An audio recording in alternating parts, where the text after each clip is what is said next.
David Davis to use guerrilla tactics if PM accepts Dominic Grieve's Brexit amendment.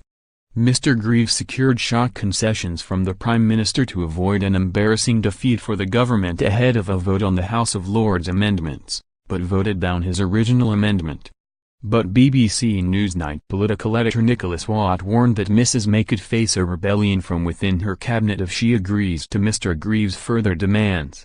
He said, "I'm hearing from Planet David Davis, that if that happens it's talk of guerrilla tactics, it's talk of a confidence vote. There is deep concern in David Davis' camp that if you go along with the idea of a vote in November you would be trampling on one of his red lines. That is that Parliament cannot direct the Brexit negotiations." Mr Grieve originally called for Parliament to be given full control over the withdrawal process if MPs reject the government's final EU withdrawal deal.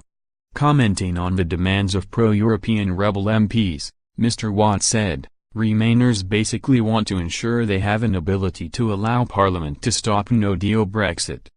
Mr Watt noted Theresa May met with Remainer Tory MPs and offered them her word the government would look at the clauses with a view to seeing whether to incorporate elements on them in the final Brexit deal.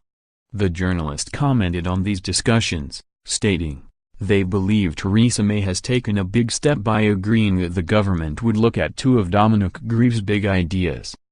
Firstly, that Parliament should have a vote on what the government will do if Parliament votes down the Brexit deal.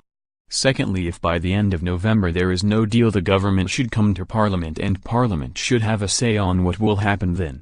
However, Mrs May appears to have provided reassurances to Mr Davis that the government will not cross these red lines. Mr Watt said, "Important to say that David Davis has this evening released a statement with the full agreement of Downing Street that is saying that that red line will not be crossed." Brexiteers fear that further concessions from Mrs May would be seen as a defeat in Brussels and weaken the Prime Minister's negotiating stance. Brussels could then be able to endlessly delay meaningful Brexit talks in the knowledge that Parliament would veto any hard Brexit.